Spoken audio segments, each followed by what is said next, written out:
오늘 주현 후 두 번째 주일을 맞이해서 주님 앞에 나와 예배하는 여러분에게 하나님께로부터 임하는 평화가 함께 하시기를 축복합니다.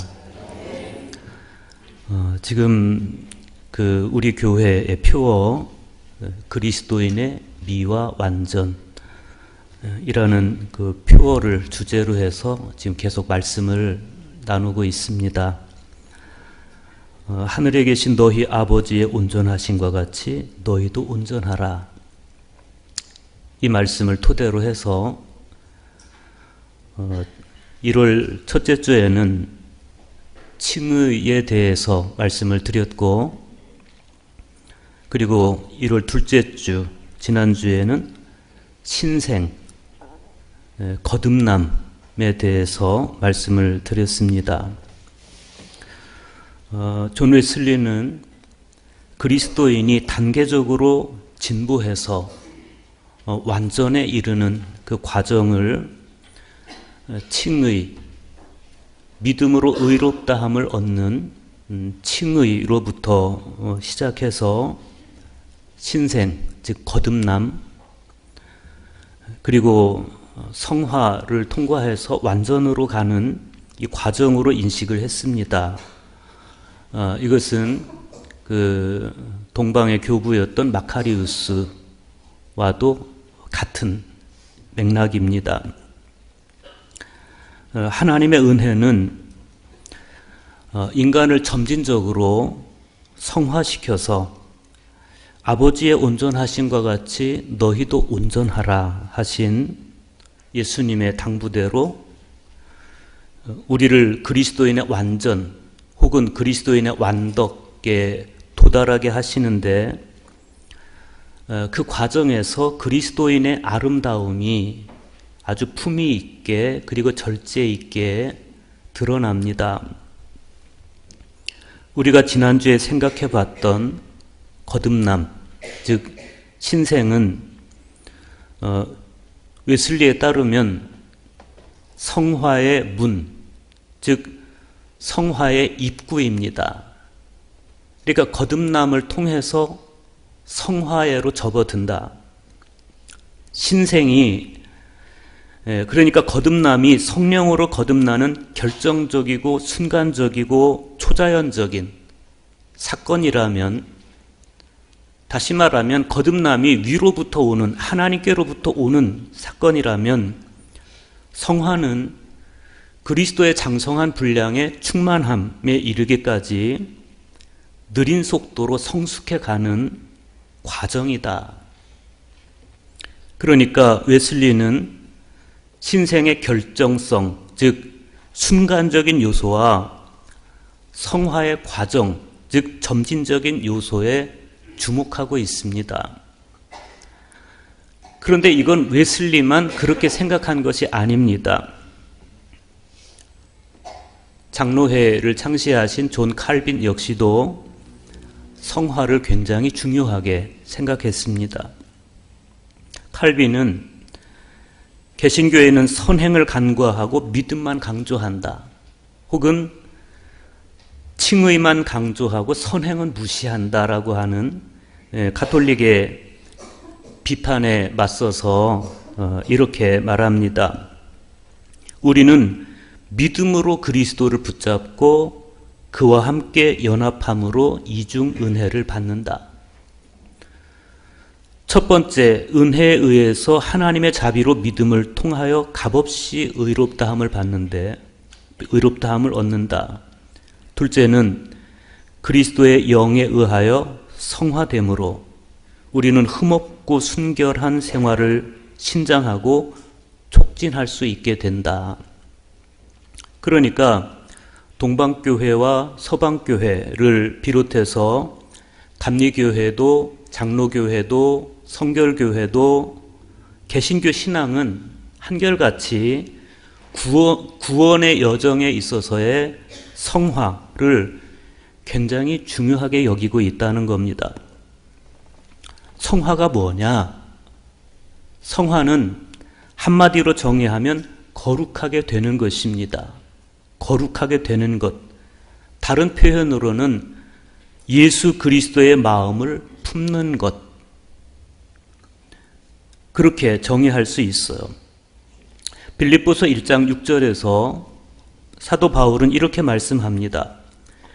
너희 안에서 착한 일을 시작하신 이가 그리스도 예수의 날까지 이루실 줄을 우리는 확신하노라. 우리 안에서 착한 일을 시작하신 이, 즉 우리를 거룩하게 하시는 그분이 언제까지? 그리스도 예수의 날까지.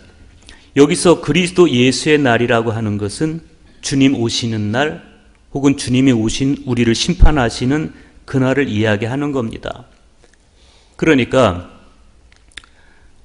그리스도의 마음을 품고 거룩해져 가는 이 여정은 언제까지? 그리스도 예수의 날까지 계속되어져야 된다. 그런데 사도 바울에 따르면 대부분의 사람들이 그렇지를 못했습니다. 빌립보서 3장 19절에서 사도 바울은 사람들이 자기네 뱃속을 하나님으로 삼고 수치를 자랑으로 생각하고 땅의 일만 생각한다 그러면서 분개합니다. 그런 측면에서 보면 어쩌면 우리도 불초신자인지도 모르겠어요. 불초신자, 주님을 닮지 않은 신자를 말하는 겁니다. 하늘에 계신 너희 아버지의 온전하심과 같이 너희도 온전하라. 주님은 그렇게 당부하시는데 우리는 온전함의 기준을 잘못 두고 있는 것 아닌가, 그런 생각도 들어요. 윤동주는 십자가라는 시에서 예수님을 괴로웠던 사나이, 행복한 예수 그리스도, 이렇게 표현을 합니다. 괴로웠던 사나이, 행복한 예수 그리스도에게처럼 십자가가 허락된다면 모가지를 들이우고 꽃처럼 피어나는 피를 어두워가는 하늘 밑에 조용히 흘리겠습니다. 이 시에서 윤동주는 괴로움과 행복이라는 아주 부조화스러운 이 두 단어를 연결하고 있습니다. 이게 십자가의 역설입니다. 그런데 윤동주는 그 부조화로운 예수님의 삶, 괴로웠지만 그러나 행복했던 예수의 십자가가 자신에게도 허락되기를 기원하고 있습니다. 우리는 여기에서 윤동주의 성화를 향한 몸부림을 볼 수가 있어요. 숙명여대 김은교 교수는 처음 시로 만나는 예수 윤동주라는 책에서 윤동주가 철험이라고 하는 이 조사를 별도의 행위로 처리한 것에 대해서 주목하고 있습니다. 무엇 같이 혹은 무엇처럼, 이것은 동등함이 아니고 유사성을 이야기하는 것인데 윤동주는 감히 예수님과 똑같이는 살 수가 없어서 다만 예수처럼 살기 위해서 자신이 분투하는 것을 예수 그리스도에게처럼 이렇게 조사로 고백하면서 그것도 감히 예수 그리스도와 같은 행에 넣지 못하고 별도의 행으로 처리했다는 겁니다. 이렇게 맑으면서도 또 겸손한 윤동주의 이 고백과 삶은 어떻게 가능했을까? 김은교 교수에 따르면 너는 기도할 때 내 골방에 들어가 문을 닫고 은밀한 중에 계신 내 아버지께 기도하라 하신 예수님의 말씀대로 윤동주가 좁은 방에 들어가서 숨은 신에게 기도한 결과다, 이렇게 말합니다. 윤동주의 시 십자가가 외면적인 실천의 의미가 강하게 담겨 있는 신앙시라고 한다면 그의 또 다른 시 돌아와 보는 밤은 내면의 성찰이 돋보이는 기도시다, 이렇게 말할 수 있어요. 어느덧 그의 사상이 능금처럼 익어서 끝내 예수님처럼 허락된 십자가 아래서 꽃처럼 피어나는 피를 흘릴 수 있었던 그 힘은 가만히 눈을 감고 마음속으로 흐르는 소리를 들으면서 하나님과 은밀한 대화를 나눔으로써 가능했다는 겁니다. 사도 바울도 그런 사람이었습니다. 바울은 오늘 본문에서 이렇게 고백합니다. 내가 그리스도와 그 부활의 권능과 그 고난에 참여함을 알고자 하여 그의 죽으심을 본받아 어떻게 해서든지 죽은 자 가운데서 부활에 이르려 하노니. 사도 바울이 알고 싶어 한 것이 있었습니다. 우선 바울은 그리스도를 알고 싶어 했습니다. 바울은 이미 7절에서 내게 유익하던 것을 내가 그리스도를 위하여 다 해로 여겼다, 이렇게 고백했을 뿐만 아니라 8절과 9절에서는 내 주 그리스도 예수를 아는 지식이 가장 고상하기 때문에 그리스도를 얻고 그 안에서 발견되려 한다, 이렇게 고백합니다. 바울은 왜 이렇게 그리스도를 위하는 것일까? 바울은 왜 이렇게 그리스도를 알고 싶어 하는 것일까? 그것은 자신이 그리스도와 연합해서 그리스도의 부활의 권능에 이르기를 간절히 소망했기 때문에 그렇습니다. 그래서 바울은 그리스도의 고난에도 참여하고 그리스도의 죽으심도 본받으려고 한 겁니다.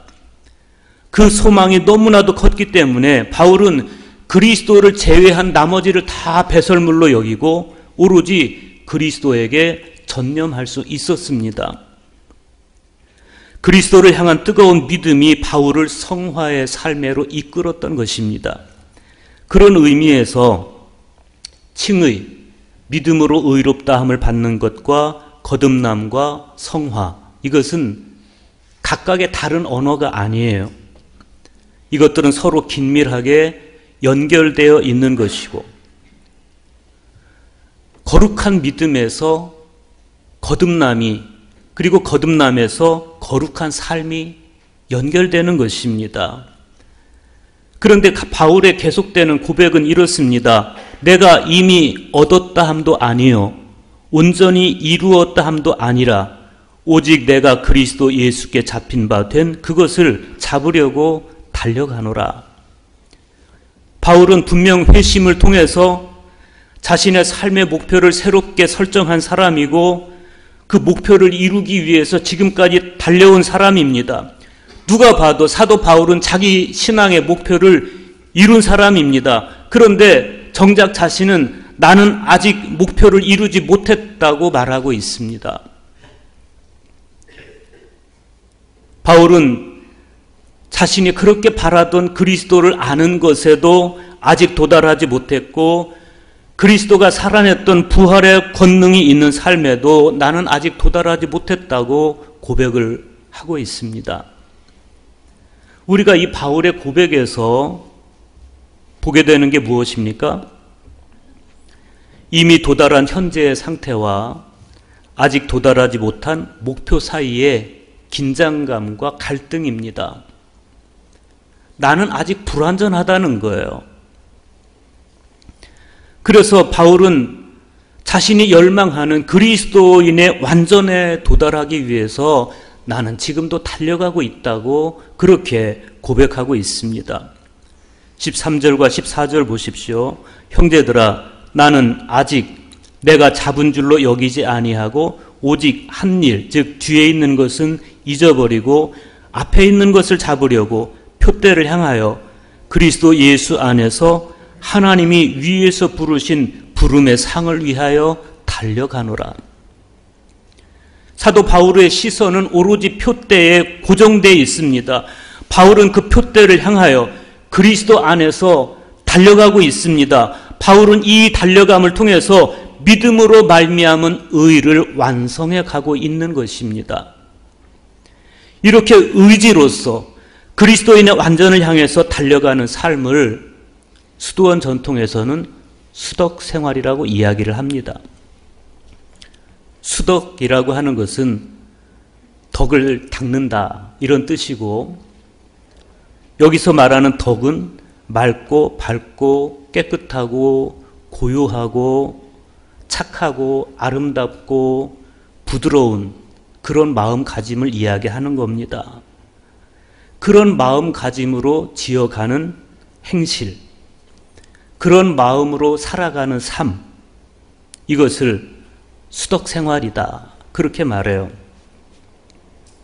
의지적으로 덕을 쌓아가는, 이것이 성화의 여정인데, 이 여정은 마음과 행실로 사람의 덕을 하나님처럼 온전하게 이루어서 예수 그리스도를 따라가는 아주 좁고 협착한 길입니다. 모름지기 세례를 받을 때 우리 내면에 떨어진 겨자씨만한 믿음을 붙들고 하나님 앞에 기도하고 노력해서 마침내 하나님의 형상을 회복하는 테오시스, 하나님의 형상을 내 안에 이루어가는 이런 여정입니다.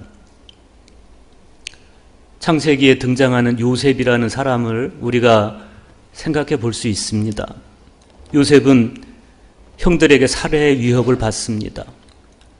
그러다가 결국 형들에게 인신매매를 당해서 애굽, 이집트로 팔려갑니다.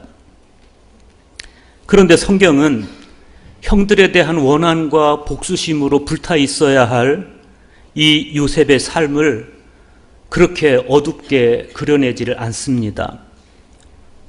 요셉이 팔려가서 애굽의 친위대장 보디발의 노예가 됐을 때 요셉은 그곳에서 보디발의 아내에게 아주 집요하게 성적 요구를 받습니다.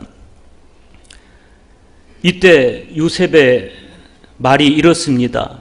이 집에는 나보다 큰 이가 없으며 주인이 아무것도 내게 금하지 아니하였어도 금한 것은 당신뿐이니 당신은 그의 아내임이라. 그런즉 내가 어찌 이 큰 악을 행하여 하나님께 죄를 지으리이까. 성경은 여인이, 보디발의 아내가 날마다 요셉을 유혹했다 이렇게 말하지만, 그러나 요셉이 듣지 않았다는 겁니다. 요셉은 자신의 불행을 동정하면서 일탈하거나 자기 불행을 남 탓으로 돌리지 않았습니다. 오히려 요셉은 하나님 앞에서 자신을 지켰고 자신을 아껴주는 주인의 신의에 보답합니다. 우리 시선을 더 이끄는 것은 요셉의 형들이 요셉을 찾아왔을 때 이야기입니다. 형들이 요셉을 찾아온 순간은 요셉이 형들에게 호의를 베풀 수도 있었고 또 복수할 수도 있는 그런 순간이었습니다. 그런데 요셉은 비로소 동생을 알아보고 두려움에 떨고 있는 그 형들에게 오히려 형들을 위로하면서 이렇게 말해요. 당신들이 나를 이곳에 팔았다고 해서 근심하지 마소서, 한탄하지 마소서. 하나님이 생명을 구원하시려고 나를 당신들보다 먼저 보내었나이다. 피비린내 나는 복수국으로 치달을 수도 있는 이 사건에서 요셉은 형들의 무정함을 보고 있지 않고 하나님의 생명을 봅니다. 그래서 하나님이 생명을 구원하시려고 나를 당신들보다 먼저 이곳에 보냈습니다 라고 말해요. 그러면서 형들을 향해서 복수하지 않고 하나님이 나를 이곳에 보내신 하나님 뜻을 따라서 생명을 이루어 갑니다.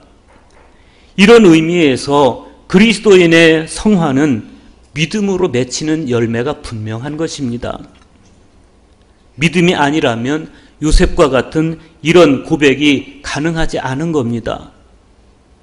폰투스의 에바그리우스에 따르면 하나님께서는 당신의 모상을 따라서 이성을 창조하셨는데 하나님의 모상인 이성을 창조하신 목적은 하나님을 삼위일체 하나님으로 인식하도록 하기 위해서 그랬다는 거예요.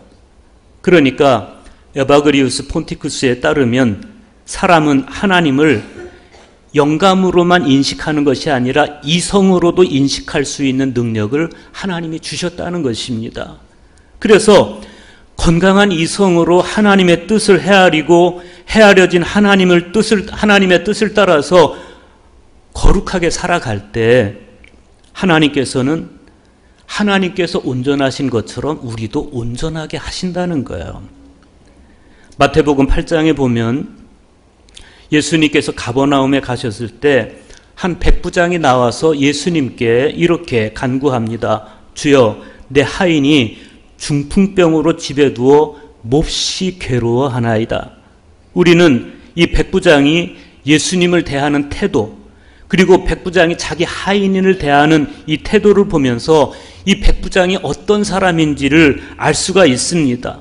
당시 하인은 주인의 의지에 따라서 죽일 수도 있었고 버릴 수도 있었습니다. 당시 하인은 그렇게 하찮은 존재였습니다. 더군다나 병든 하인은 그냥 내다 버리면 되는 겁니다. 그런데 이 백부장은 자기 하인을 사랑합니다. 아껴줍니다. 자기 하인을 부르는 용어가 그렇습니다. 대개 당시 하인을 부를 때는 둘로스라고 불러요. 노예입니다. 이 노예는 그냥 죽으면 버리면 되는 겁니다.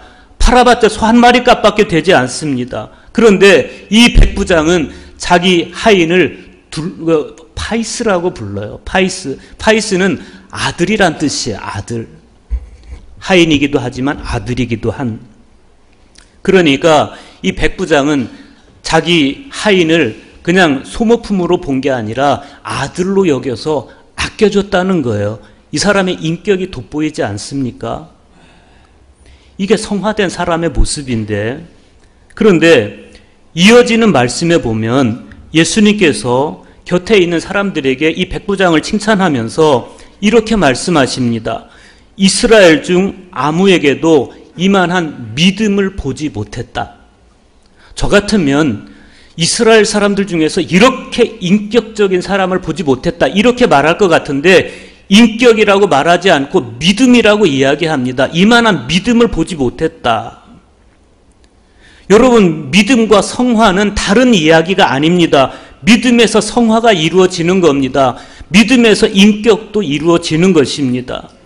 다시 말하면 참 믿음, 진정한 믿음은 사람의 인격과 이성에 영향을 미치는 것이고 마침내 하나님의 온전하심과 같이 자신의 온전함을 이루는 것, 이것은 믿음에서 비롯돼서 성화로 가는 여정입니다. 오랫동안 감리교회에 다닌 분들은 1738년 5월 24일을 못 잊죠.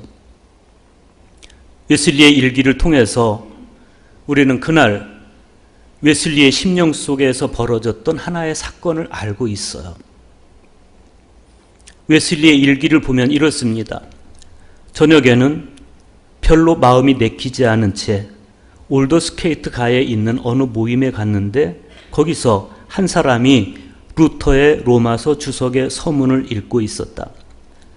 9시 15분 전쯤 되어서 그가 계속하여 그리스도를 믿는 믿음을 통하여 하나님께서 마음에 변화를 일으키시는 역사를 하신다고 설명을 하였는데 내 마음이 이상하게 뜨거워짐을 느꼈다.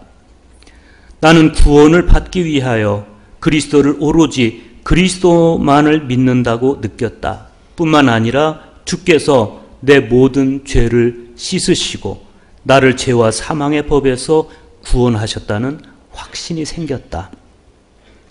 당시 웨슬리가 체험한 이 뜨거움은 불처럼 뜨거운 그런 체험만이 아니고 마음에 일어난, 또 이성의 변화는 일어난 변화를 이야기하는 겁니다. 웨슬리는 처음으로 인간의 죄를 씻으시고 죄와 사망의 법에서 구원하시는 주님의 은총을 자신의 머리가 아닌 가슴으로 받아들이게 됐습니다. 웨슬리에게 있어서 그 순간은 이전과 이후를 가르는, 이 회심 이전과 이후를 가르는 굉장히 중요한 시간의 분기점이 됐습니다. 이후로 웨슬리의 삶은 이 체험의 의미를 확인하고 가슴의 깨달음을 손과 발의 실천으로 바꾸는 그런 과정이었습니다. 이후로 웨슬리는 개인적 성화는 물론이고 사회적 성화를 위해서 헌신합니다. 웨슬리는 마침내 영국 사회에 만연했던 노예 제도를 철폐하고 하나님 앞에서 평등을 실현하는 그리스도인이 되는 겁니다. 그 새로움을 받아들일 수 없었던 사람들은 웨슬리를 교회 밖으로 내쳤습니다. 그렇지만 웨슬리는 그 내쳐진 자리에서 여전히 그리스도를 전하고 그리스도의 손과 발이 되어서 자신의 성화를 이루어 갑니다. 똑같은 그리스도인이면서도 같은 영국 안에서 노예 제도를 지속해야 된다 이렇게 말하는 사람도 있었고 노예 제도를 폐기해야 된다고 말하는 사람도 있었습니다. 믿음으로 말미암은 우리의 이성은 과연 지금 어디쯤 서 있는 겁니까? 웨슬리는 믿음에서 출발해서 성화에 이루는 이 여정을 부정적이고도 긍정적인 방식으로 탐구했습니다. 먼저 믿음에서 출발해서 성화에 이루는 여정에 부정적인 측면이 있어요. 고통스러운 측면이 있어요. 성화를 향해 나아가는 여정에서 육신의 본성을 죽여서 철저하게 잘라내는 것. 다시 말하면 거룩하지 못한 나의 본성과 애착을 끊어내야 되는 고통의 과정이 우리에게 있어요. 새로운 것은 옛 것을 바꾸는 게 아니라 옛 것이 죽을 때 가능합니다. 본 회포 목사님은 이렇게 말씀합니다. 그리스도께서 우리를 부르실 때 우리로 와서 죽으라고 하신다. 믿음에서 성화로 나아가는 여정에서 그래서 우리는 옛 자아의 죽음을 반드시 통과해야 됩니다. 그런데 바로 이 지점에서 성화의 긍정적인 면이 빛을 발하게 됩니다. 성령은 사랑의 거룩한 성정이 이때 우리의 내면에서 자라게 하세요. 그렇게 우리 내면에 부어지는 성령의 은총은 말씀과 성찬을 통해서 성화를 향해서 자라가게 됩니다. 그럴 때 우리의 믿음은 사랑으로 표현되기 시작하는 것이고 온유함과 겸손함, 이 인격의 열매가 비로소 우리 안에서 맺혀지게 되는 거예요. 그래서 믿음에서 출발해서 성화로 나아가는 여정은 마치 믿음의 모험과도 같이 때로는 인내하고 또 인내하고 그러면서 나의 옛 자아가 죽음을 통과하는 여정인가 하면 때로는 성령의 도우심으로 새 생명이 나의 내면에 채워지는 짜릿한 반전이 거듭되는 여정입니다. 그러한 까닭에 윤동주도 예수님을 향해서 괴로웠던 사나이, 그러나 행복한 예수 그리스도 이렇게 고백하면서 십자가의 역설을 노래한 겁니다. 우리 역시도 예수님처럼 십자가의 역설을 통과하면서 나의 모난 부분이 깎이고 나의 내면의 미성숙함은 더 성숙해지고 그래서 마침내 그리스도인의 아름다움과 완전함 이것이 우리 존재 또 우리 공동체 또 우리가 살아가는 이 사회에 아름답게 완성되기를 소망합니다.